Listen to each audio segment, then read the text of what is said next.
Imagine you're browsing the internet in the 1990s.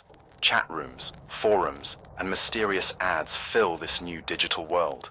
Among millions of users, there's one man who isn't there to make friends. He's hunting.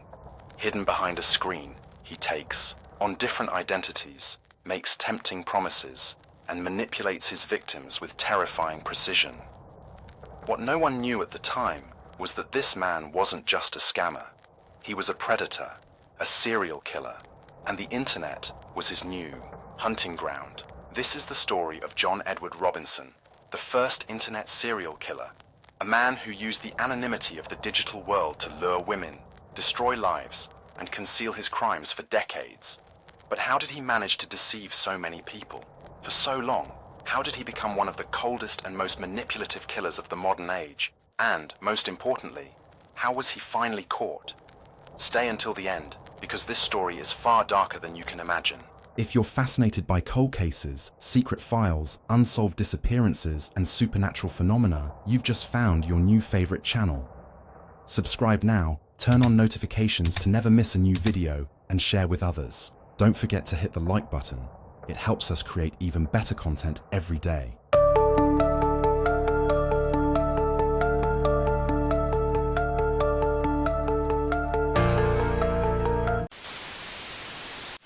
The internet. Today, it's part of our daily lives. We use it for work, entertainment, socializing, everything. But back in the early 1990s, it was something completely different. A vast, unregulated space filled with mystery and limitless possibilities. People were still figuring out what this new technology could do. It was exciting, it was revolutionary, but for some, it was also the perfect hunting ground. One man saw this digital frontier not as a place for connection, but as an opportunity to manipulate, control, and ultimately kill. His name, John Edward Robinson. Robinson was not your typical serial killer. He didn't roam dark alleys, waiting for victims. He didn't break into homes or stalk people in the streets. No, his weapon of choice was far more deceptive. It was words, carefully crafted messages, designed to pull his victims into his world.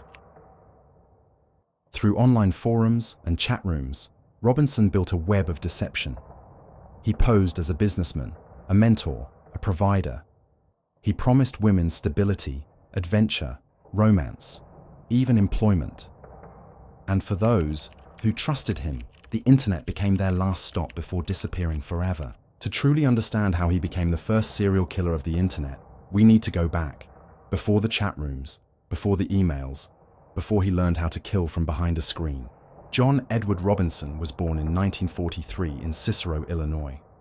From an early age, he showed signs of being manipulative and deceitful, but outwardly, he seemed normal, a regular man, living an ordinary life. And that's what made him so dangerous. In the 1960s, long before the rise of the internet, Robinson started his life of crime with fraud and embezzlement. He was a con artist, charming, persuasive, always one step ahead of the law. He created fake businesses, stole money, and lied his way through life. But scamming people out of money wasn't enough for him. He craved power, control, something darker. By the late 1970s, he wasn't just stealing money. He was collecting victims. At first, they were people who trusted him in business, employees, associates, even friends. Women looking for jobs, young people searching for mentorship. They saw him as a successful entrepreneur, a man who could help them build a future. But for those who got too close, the future Robinson promised never came. Then, in the 1980s, his crimes escalated. Women started disappearing, one after another. And the most terrifying part, he was so good at covering his tracks that, for years, no one even realized these women were missing. Robinson wasn't just a criminal, he was a master of deception. He used fake documents, mailed letters pretending to be his victims, and convinced families that their loved ones had simply moved on with their lives. And for decades it worked. But then the internet arrived, and that changed everything. The rise of the internet gave Robinson new tools, new ways to hunt, manipulate, and kill. He joined online forums, particularly ones related to BDSM and alternative lifestyles, where he could present himself as something he wasn't. Using the alias Slavemaster, he convinced vulnerable women to meet him in person. Some thought they were starting a new job. Others believed they had found a new relationship. None of them realized they were walking into a trap. For years, he continued his deadly games, hiding behind screens, using the internet to lure victims in ways no serial killer before him had done. And for a while, it seemed like he would never be caught. But no one can hide forever. What finally exposed John Edward Robinson? What secrets did police uncover? And how many lives did he truly destroy? The answers are even more disturbing than you think. John Edward Robinson was a man who perfected the art of deception. For decades, he blended into society as a businessman, a mentor, even a community leader. But behind this carefully crafted mask was a predator, waiting for his next victim. By the time the internet entered the picture, Robinson had already honed his skills in manipulation. He knew how to win trust, how to control people, and most importantly, how to make them disappear. His first known victim was Paula Godfrey, a 19-year-old woman who thought she was starting a promising career. In 1984, Robinson offered her a job at one of his fake companies. Excited about the opportunity, Paula told her parents that she would be traveling for training. Then, she vanished. Her family, desperate for answers, contacted the police.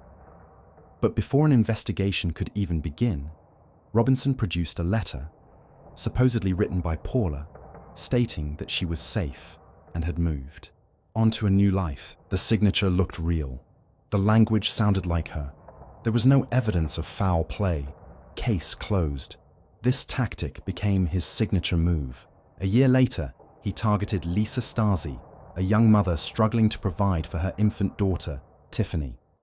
Robinson, presenting himself as a wealthy businessman, offered Lisa housing, financial support, and a fresh start. She accepted. Days later, Lisa disappeared without a trace. But Tiffany survived. Robinson had secretly given her away in an illegal adoption, forging documents to make it look legitimate. The baby was raised by an unsuspecting family, never knowing the horrifying truth that her mother had been murdered, her life stolen by a man who had made her vanish with the stroke of a pen. Throughout the 1980s and 90s, women continued to disappear under eerily similar circumstances. Catherine Clampett, a woman looking for a fresh start; Beverly Bonner, a librarian who trusted Robinson after her divorce; Sheila and Debbie Faith, a mother and daughter who thought they were finding a new life. Each one fell into his trap, and for years, no one suspected him. But as technology advanced, so did his hunting methods. By the late 90s, Robinson had discovered a new playground, the internet.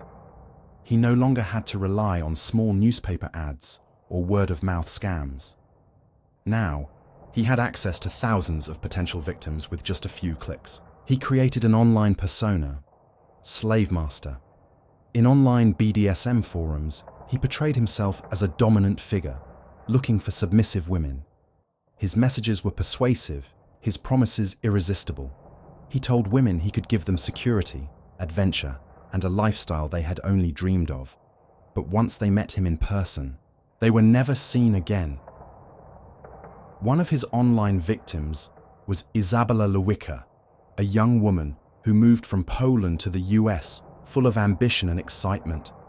She believed she had found something special with Robinson, someone who understood her desires, someone who could guide her.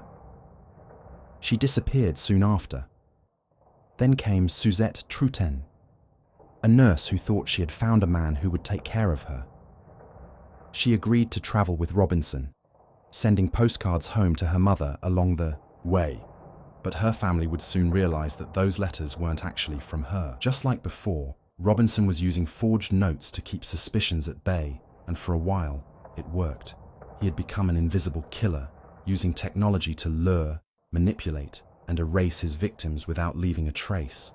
But then, he made a mistake. In 2000, 2 women were reported missing after meeting Robinson through online ads. Unlike his previous victims, these women had left behind digital footprints, emails, chat logs, connections that pointed directly to him. For the first time, police had evidence. They tracked his online activity, traced his communications, and soon a disturbing pattern began to emerge. It wasn't just fraud. It wasn't just manipulation. It was murder. Investigators searched Robinson's properties. What they found was beyond anything they had imagined. Inside a storage unit, they discovered large barrels, sealed, heavy, and out of place. When they opened them, inside were the bodies of his victims. Some had been missing for over a decade, their families never knowing what had happened. Their fates hidden in plain sight, waiting to be uncovered. Robinson had spent years perfecting his crimes, but in the end, his own arrogance led to his downfall. His victims had left behind a digital trail. The very tool he used to hunt them, the internet, was the same tool that ultimately exposed him. But how did investigators finally connect all the dots? And what happened to John Edward Robinson after his arrest? The most shocking revelations are yet to come. For years, John Edward Robinson had been getting away with murder. He had perfected his method, luring victims with promises of a better life, making them disappear, and covering his tracks so well that no one could prove he was responsible. But in 2000, his luck ran out. It all started when 2 women went missing after meeting Robinson through online ads. Unlike his earlier victims, these women had left behind a digital footprint. Emails, chat logs, records of their conversations with Robinson. For the first time, police had something to work with. Investigators in Kansas and Missouri began piecing together the puzzle. They looked into Robinson's background, tracing his movements and business dealings. What they found was disturbing. Multiple women had disappeared under similar circumstances. Several businesses registered under his name were fraudulent or inactive. Robinson had a long history of forgery, embezzlement, and fraud, with multiple arrests over the years, but there was still no solid proof that he had killed anyone. That changed when authorities obtained a search warrant for Robinson's properties. The first place they searched was his storage unit, a seemingly normal facility he had rented for years. It was there that they made their most gruesome discovery. Inside the unit were multiple industrial-sized barrels, each one sealed shut. At first, officers weren't sure what to expect, but as they pried open the lids, the truth hit them. The smell of death filled the air. Inside those barrels were the decomposing bodies of several missing women. One by one, they identified the victims: Beverly Bonner, Suzette Troughton, Isabella Lewicker, Sheila Faith, and her disabled daughter, Debbie Faith. Some had been missing for over a decade. Each woman had trusted Robinson. Each had been manipulated, lured into his web of deception, and ultimately murdered. The search didn't stop there. Detectives expanded their investigation to Robinson's Kansas farm, hoping to find more evidence. What they uncovered was even more horrifying. More barrels, more bodies, more secrets buried beneath the surface. It was undeniable. Robinson wasn't just a scam artist, he was a serial killer. With overwhelming evidence against him, Robinson was arrested and charged with multiple counts of murder, kidnapping, fraud, and identity theft. But even behind bars, he refused to confess. He acted as though he was still in control, calm, collected, and completely remorseless. But investigators weren't done with him yet. They started looking into his past, trying to identify more potential victims. They re-examined missing persons reports, unsolved disappearances, and fraudulent adoption records. That's when they discovered something shocking. One of the women Robinson had helped, Lisa Stacy, had an infant daughter, Tiffany, who also vanished in 1985. For years, no one knew what had happened to her. But now, police had a lead. Digging through old documents, they found that Robinson had forged adoption papers, transferring custody of the baby to his own brother and sister-in-law. Tiffany had been raised by an unsuspecting family, believing she was legally adopted. She had no idea that her biological mother had been murdered. When the truth came out, it was a devastating revelation. Tiffany, now a young woman, had to face the fact that the man who had taken her in as an infant was the brother of her mother's killer. This case was no longer just about murder. It was about lives stolen, identities erased, and an intricate web of deception that had lasted decades. By the time the trial began in 2002, the evidence against Robinson was overwhelming. Prosecutors pushed for the death penalty, arguing that he had shown no remorse and had carefully planned each of his crimes. The court heard testimony from victims, families, forensic experts, and former associates who had been deceived by Robinson. The sheer scale of his crimes shocked even the most seasoned investigators. The verdict: guilty, on all counts. In 2003, John Edward Robinson was sentenced to death in Kansas for the murders of Isabella Lewica and Suzette Troughton. In Missouri, he was given multiple life sentences for the additional murders. But even with his conviction, one chilling question remained. How many more victims were there? To this day, authorities believe Robinson may have killed more women, victims whose disappearances were never connected to him. Some of his victims' bodies were never found, their fates still unknown. Even behind bars, he refuses to talk, leaving families without closure. John Edward Robinson was the first serial killer of the internet age, using technology to lure and control his victims in ways never seen before. His case became a warning, a terrifying example of how predators could use the anonymity of the digital world to hunt in plain sight. But his story isn't just about the past. Even today, online predators exist. They've become more sophisticated, more elusive. The internet, once a tool for connection, can also be a weapon for deception, which leaves us with one final question. How many more are out there? John Edward Robinson is still alive today. He sits on death row in Kansas, a man who once operated in the shadows of the internet, now locked away in a prison cell, waiting for a sentence that may never be carried out. He has never shown remorse, never admitted to the full extent of his crimes. Even when faced with undeniable evidence, he remained emotionless, cold, completely detached from the horror he caused. But the terrifying truth? He wasn't some supernatural monster. He wasn't an outlier of society. He was a husband, a father, a businessman, someone who blended into the world so well that for years no one suspected him. And that's what makes this case so disturbing. Because if John Edward Robinson could do this, how many others are out there? How many predators are still using the internet to find victims, to manipulate, to control, to destroy lives, and getting away with it? Robinson was caught because of a digital trail, a trace of conversations, emails, records that linked him to his crimes. But today, in a world of encrypted messages, private servers, and anonymous networks, catching someone like him would be much harder. How many more cases like this exist, just waiting to be uncovered? This story is a wake-up call, a reminder that the internet isn't just a tool, it's a weapon in the wrong hands. And while technology has evolved, one thing remains the same. There will always be people looking to exploit it. But the real question is, are we paying attention? Now, I want to hear from you. What do you think about this case? Does it terrify you that someone could operate in the shadows for so long without being caught? Drop your thoughts in the comments. I read every single one.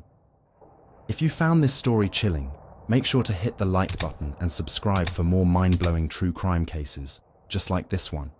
And if you made it this far, you're exactly the kind of person who loves deep, mysterious, real-life crime stories. So turn on that notification bell, because you won't want to miss what's coming next. Thanks for watching, and I'll see you in the next one.